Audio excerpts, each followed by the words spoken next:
તો ખેડૂતોની આખરે શું માંગણી છે તેની વિશે આપણે વાત કરી રહ્યા છીએ। બધા પાકની એમએસપીની કાયદાકીય ગેરંટી મળે, એમએસપી પર તેમને ગેરંટી જોઈએ છે। સાથે સાથે ખેડૂતો અને ખેત મજૂરોને વ્યાજ માફી જોઈએ છે, લોન માફી જોઈએ છે। લખીમપુર ખેરી કાંડમાં આશીષ મિશ્રાના જામીન રદ થાય તેવી પણ માંગ કરવામાં આવી છે।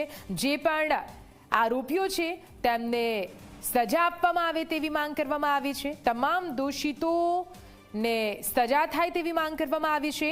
લખીમપુર ખીરી કાંડના ઇજાગ્રસ્તોને 10 લાખ રૂપિયાનું વળતર મળે તેવી માંગ કરવામાં આવી છે। સાથે સાથે ખેડૂત આંદોલન દરમિયાનના કેસ રદ કરવામાં આવે તેવી પણ માંગ કરવામાં આવી છે, કેમ કે 2020માં જે ખેડૂત આંદોલન થયું હતું તે સમયે કેટલાક ખેડૂતો પર ગુનો પણ દાખલ કરવામાં આવ્યો હતો। ગત આંદોલનમાં જીવ ગુમાવનારા જેટલા પણ આશ્રિતો હતા તે તમામને ન્યાય આપવામાં આવે। મનરેગાની મંજૂરી 2000 રૂપિયા આપવામાં, મનરેગાની મજૂરી છે તે 2000 રૂપિયા આપવામાં આવે તેવી માંગ કરવામાં આવી। પ્રતિ દિવસ મજૂરીના 7000 રૂપિયા મળે તેવી માંગ ખેડૂતો કરી રહ્યા છે। પાક વીમાની વાત કરીએ તો પાક વીમાની વ્યવસ્થા સરકાર જાતે કરે, ખેડૂતો પર કોઈ તેનું પ્રેશર ના આવે તે પ્રકારે આયોજન કરે તેવી માંગ છે। ખેડૂતો અને ખેત મજૂરને 60 વર્ષ થવા પર મહિને 10,000 રૂપિયા આપવામાં આવે તેવી પણ માંગ કરવામાં આવી છે। વિશ્વ વેપાર સંગઠનમાંથી ખેતીને બહાર કરવામાં આવે, વિશ્વ વેપાર સંગઠનમાંથી ખેતીને બહાર કરવામાં આવે તેવી માંગ કરવામાં આવી છે। આ તમામ એવી માંગો છે જેના પર ખેડૂતો અડગ છે અને આંદોલન 2.0 ચલાવી રહ્યા છે।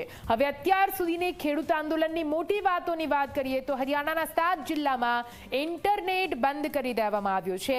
પંજાબ, હરિયાણા, દિલ્હી સુધી લોખંડી કિલ્લેબંધી કરી દેવામાં આવી છે, જેથી દિલ્હીમાં કોઈ ખેડૂત ઘૂસી ન શકે। શંભુ, ટીકરી, ગાજીપુર અને સિંધુ બોર્ડર સીલ કરી દેવામાં આવી છે। પોલીસનો ચાંપતો બંદોબસ્ત ગોઠવી દેવામાં આવ્યો છે। સાથે સાથે તમામ દિલ્હીની બોર્ડરો પર કલમ 144 લાગુ કરી દેવામાં આવી છે, એટલે જો અહીંયા કોઈ એકઠું થાય છે તો તેની વિરુદ્ધ કાયદેસરની કાર્યવાહી કરવામાં આવશે।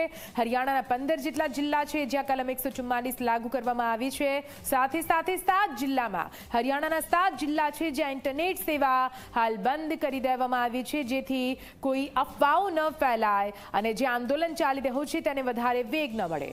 ખેડૂતોના 200 સંગઠનો દિલ્હી તરફ કૂચ કરી રહ્યા છે, દિલ્હી કૂચમાં જોડાયા છે। ડ્રોન દ્વારા ટીયર ગેસના સેલ છોડવામાં આવી રહ્યા છે, જેથી ખેડૂતોનો જ્યાં પણ જમાવડો થયો છે તેને છૂટો પાડી શકાય, તેમને તિતર-બિતર કરી શકાય, તેમને ખેદાન મેદાન કરી શકાય। પંજાબથી નીકળેલા ખેડૂતો પર ટીયર ગેસનો મારો ચલાવવામાં આવી રહ્યો છે। આપને જણાવી દઈએ, મોટી સંખ્યામાં ખેડૂતો પોતાના ટ્રેક્ટરો સાથે દિલ્હી તરફ જવા આગળ વધ્યા છે। જો કે શંભુ બોર્ડરને સંપૂર્ણ રીતે સીલ કરી દેવામાં આવી છે, જેથી એક પણ ખેડૂત આ બોર્ડરને પાર કરીને દિલ્હીમાં ન જઈ શકે। કિસાન યુનિયને આપ્યું છે દિલ્હી કૂચનું એલાન, દિલ્હી ચલો સાથે આ નામ સાથે દિલ્હી કૂચનું એલાન કરી દેવામાં આવ્યું છે અને પૂરા દેશમાંથી તમામ ખેડૂતો દિલ્હી તરફ આગળ વધી રહ્યા છે। 2020માં જે પ્રકારની પરિસ્થિતિ સર્જાઈ હતી તે પરિસ્થિતિ ફરી એકવાર દિલ્હીમાં ન સર્જાય તેને લઈને હાલ તો પૂરતો બંદોબસ્ત દિલ્હીમાં જોવા મળી રહ્યો છે।